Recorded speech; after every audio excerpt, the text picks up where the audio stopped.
Welcome. Welcome to Community of Christ with the Shenandoah Congregation in San Antonio, Texas. Community of Christ is a welcoming and loving faith community. We proclaim Jesus Christ and promote communities of joy, hope, love, and peace. Please take a moment and like our video, subscribe to our channel so you don't miss anything, and comment to tell us where you are joining us from. Keep our contact details and share with us how we can minister to your needs. Find more information at www.seaofchristsa.org. If you would like to view past services, follow this link on our website. We welcome you, we acknowledge you, and we love you. Shalom.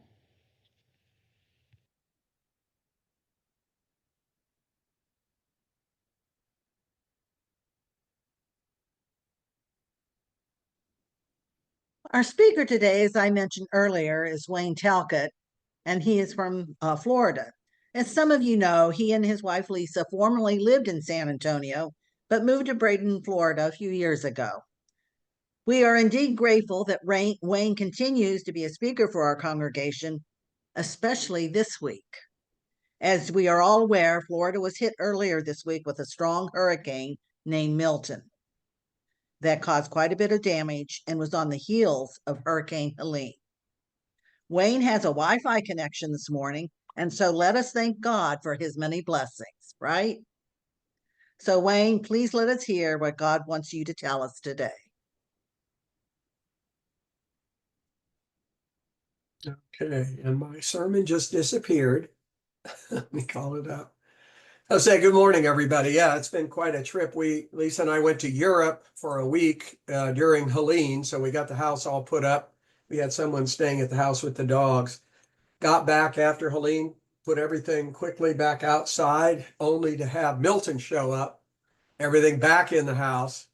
And that was quite a storm. So we've been through it. We were out without electricity for 3 days, but nobody got hurt. No one, almost, I think the only deaths were in Southeast Florida, which is terrible. But this area in terms of safety did pretty darn well, I think. So we're very thankful for that. It's always nice to be here. I know it's, hang on. I think I have too much technology going on. Here I go. So good morning. Today's theme is practice bold discipleship. So the question for you is, how do you arrange your behavior so that you live a life of bold discipleship? Well, I plan to offer 3 proven practices that will enhance your ability to practice bold discipleship in your life. And we'll have some discussion about that and what that really means first. So Douglas Murray, in his book, The Madness of Crowds, points out that as we move away from a belief in a higher power, as we become more secular, we become even more tribal. So we tend to say that we belong to this group or that group. And then power becomes kind of the thing of the day. More of the focus is on making sure we fit in and are accepted by our tribe than on any kind of worship for any kind of higher being. And we live in a society today that I think is largely secular, and it benefits from you believing that all the decisions you have to make are dualistic. They're either good or bad. So there's good people and then there's bad people. Now in an election year, one party is horrible. If you elect that party, democracy will end. The other party is just as bad or worse. And so you have to make a decision of evil to evil. And so we tend to fall into a tribe and we don't like the other one. This group is good, but that group is bad. Israelis or Palestinians are bad or they're good, depending on your position. There's oppressors versus oppressed. We tend to try to make things so simple. There's good and bad. Well, Jesus accepted everyone. Tax collectors, Roman soldiers, and others who were considered bad or sinners by the Jewish priesthood. The truth is, all of us are children of God and capable of doing horrible things and also capable of doing wonderful things. And that's why Jesus admonished us not to judge one another.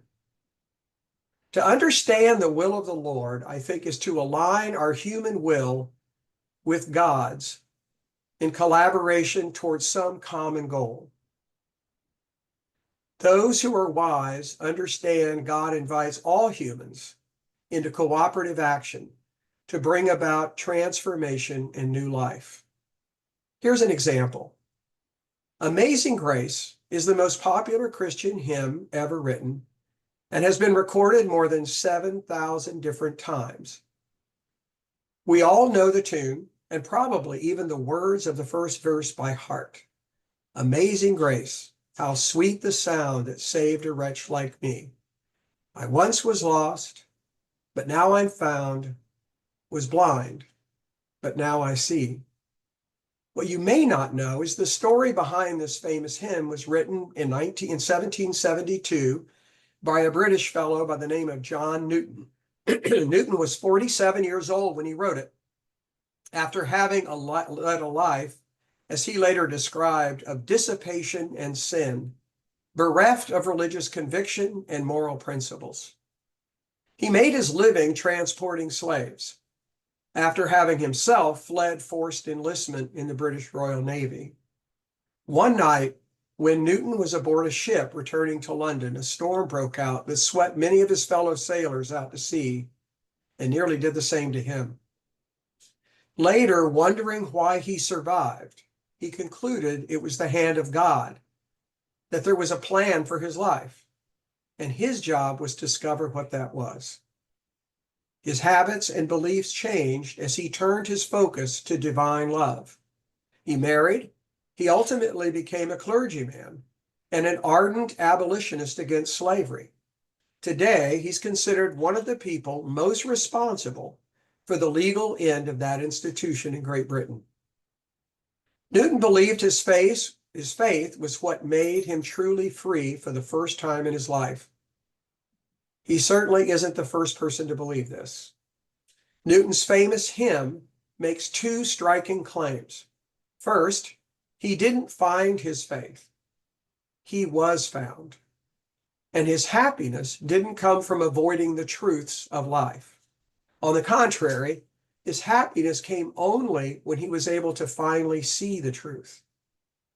Here is the bold claim made in that famous hymn, that there is something beyond the here and now, something, God or the other, whatever you call it, that illuminates life. It allows you to actually see reality, to see the things as they really are. And this leads to a new kind of joy unavailable from any other source. In the book, Build the Life You Want, The Art and Science of Getting Happier by Arthur Brooks and Oprah Winfrey, Brooks talks about how to live a Christian life. He happens to be a Christian himself. He points out that when it comes to transcendental beliefs, the science is crystal clear. Transcendental beliefs and experiences exist and aid dramatically in our efforts to get happier. Why? Well, sadly, left to our own devices, we tend to focus on the details of our individual lives. It's all about me. It's like we believe we are godly if we obey the rules of the church. The way to God is obeying these rules. This is certainly understandable. Our attention is occupied by our job, our home, our money, our social media accounts, our lunch, and on and on. Most of this is not unimportant, but if we focus on ourselves only and our narrow interests, it gets, well, tedious. We lose a perspective on life. Life becomes boring. And you see people looking for escapes, TV, video games, TikTok, and drugs. In Brooks's book, he points out that following a transcendent path allows us to get a more accurate perspective on life by zooming out of our everyday worries and everyday cares. Hopefully leaving home and coming to church helps remind you of that perspective. Something greater than us exists, and it is a conscious force in the universe. When we recognize it, it transforms us. We become happier when we take the focus off ourselves and put it instead on the majesties of the universe, the wonders of this world and its people. It also makes us kinder and more generous toward others, less obsessed with getting and keeping things for ourselves, and more in tune with the needs of a world in which we are but just one very small part. Most important, the path of transcendence is an adventure, a spiritual expedition that can add a kind of excitement to our lives beyond anything else we have ever experienced.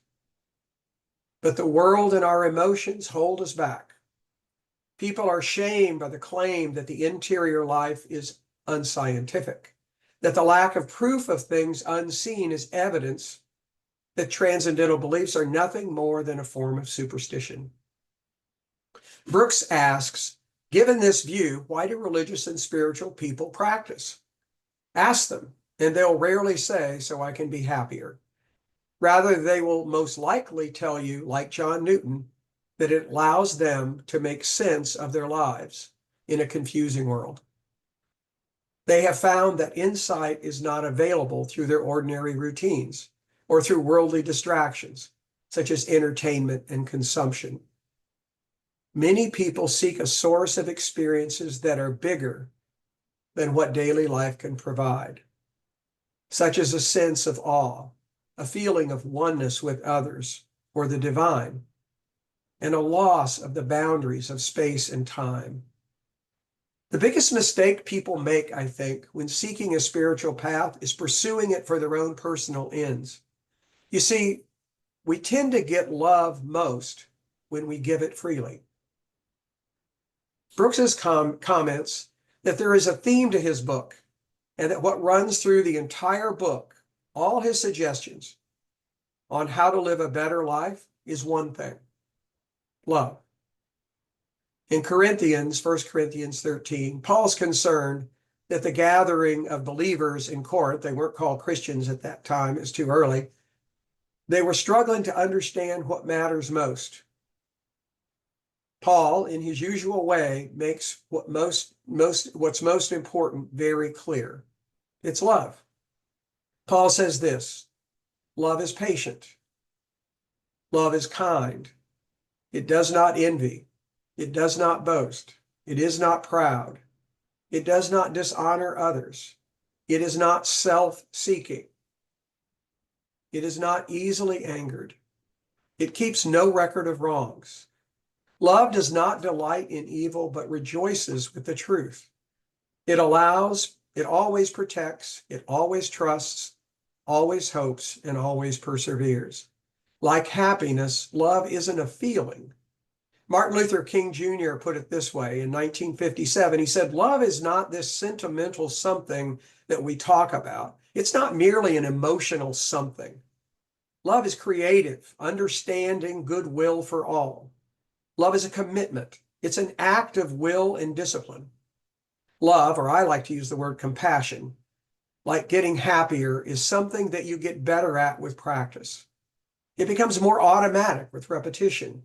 It becomes a habit over time. And when it does, everything else falls into place. In Matthew 16:25, Jesus says, "For whoever wants to save their life will lose it. But whoever loses their life for me will find it." Jesus is saying that when we ignore our egos, we are more likely to find a life in God. This is exactly what happened to Newton and was reflected in his song. So here's the bottom line, Brooks says. Spiritual, religious, and other metaphysical experiences are not an imaginary phenomenon. They affect your brain. They give you access to insights and knowledge you can't get any other way. So how do I make myself more able to lose my ego and increase the odds that I will have a transcendent experience? Well, it turns out that each of us are actually two people, one who sees and one who is seen. Now, let me explain. The seer or observer is the I self. This is the self that sees things around you. I see a tree, I see a dog, I see the sun, I see the sunset, I see the mountains or the ocean. When you are observed or looking and thinking about yourself, that's called the me self, the one seen. The trick is balancing your I self and your me self.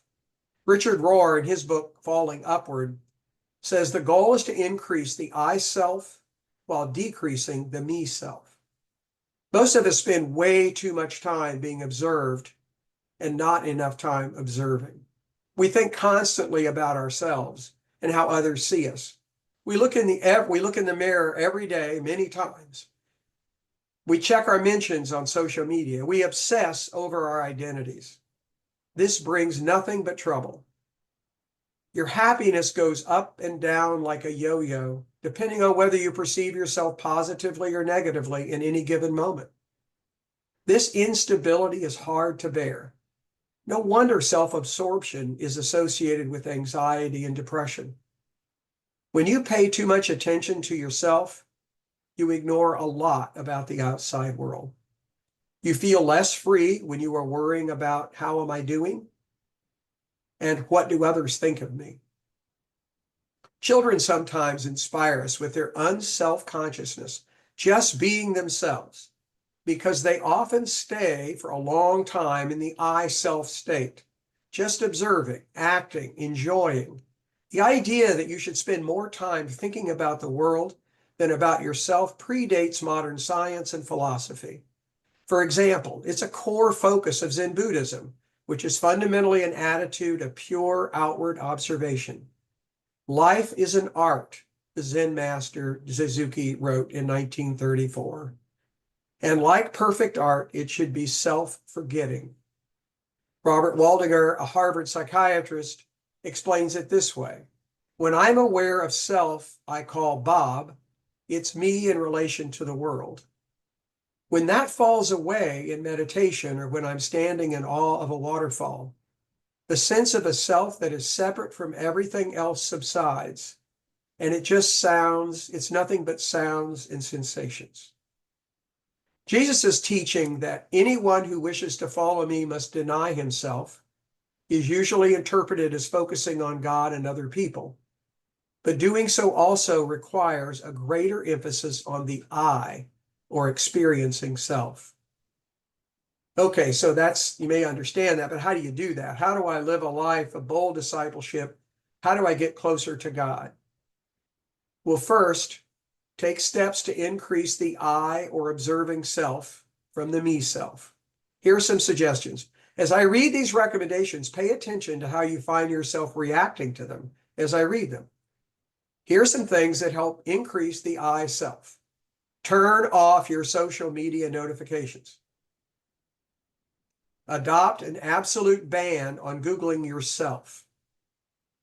Turn off self-view on Zoom. Don't take selfies. This is hard at first because all these practices of self-observation give such a reliable little hit of the satisfying brain chemical called dopamine. As a Roman Stoic philosopher, Marcus Aurelius observed almost 2,000 years ago, we all love ourselves more than other people, but care more about their opinion than our own. Unfortunately, the instinct to want the approval of others is woefully maladapted to modern life. But it gets easier with practice, especially when you experience the relaxation that comes from not being so focused on yourself. The ancient Chinese philosopher Lao Tzu wrote, "Care about people's approval and you will be their prisoner." He no doubt intended it as a warning, but this is more of a promise and an opportunity. The prison of others' approval is actually one built by you, maintained by you, and guarded by you. You might add a complementary verse of Lao Tzu's original writing, disregard what others think and the prison door will swing open. If you are stuck in the prison of shame and judgment, take heart. You hold the key to your own freedom. Second, stop judging things around you so much. Judging might seem like pure observation, but it really isn't. It's turning an observation of the outside world inward and making it about you. For example, if I say this weather is awful, This is more about your feelings than it is about the weather. Do you really need to decide that the song you just heard is stupid? Try instead to observe more around you without regard to your opinions. There's a well-known Bible verse that says, "Judge not, that ye not be judged." Third, spend more time marveling at the world around you. Spend more time enjoying things that amaze you. Happiness specialist Gretchen Rubin visits the Metropolitan Museum of Art every day. Incorporating awe into your daily life might mean making sure you see the sunset as often as you can, or studying astronomy, or whatever it is that blows your mind.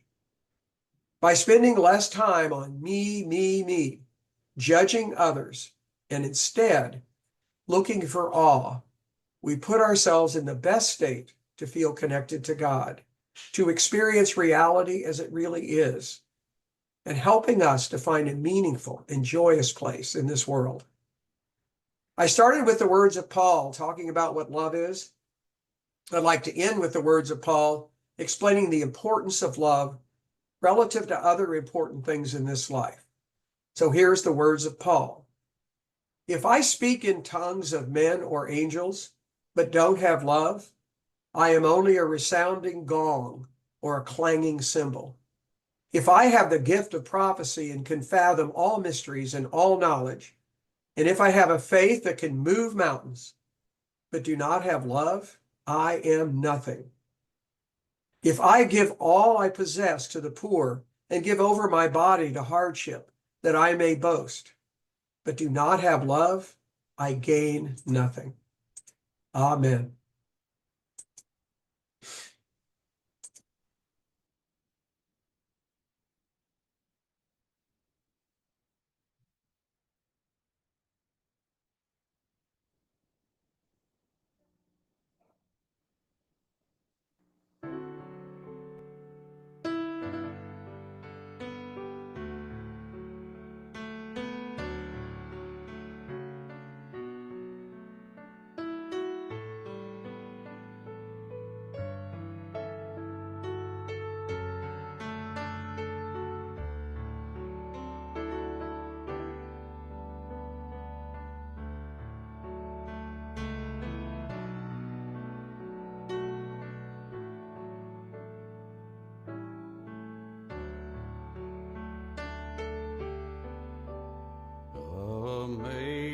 Amazing grace, how sweet the sound that saved a wretch like me. I once was lost, but now am found. Was blind, but now I see. 'Twas grace that taught my heart to fear, and grace my fears relieved. How precious did that grace appear the hour I first believed.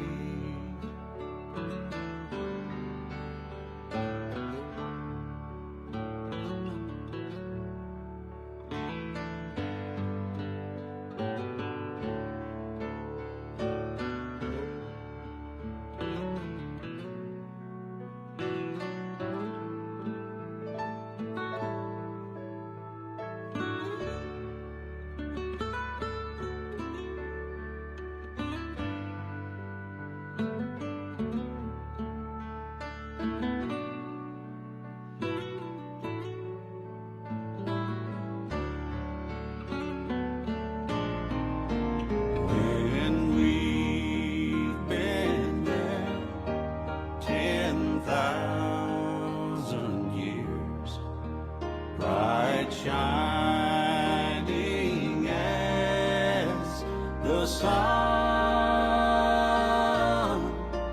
We've no less days to sing God's praise than when we first begun.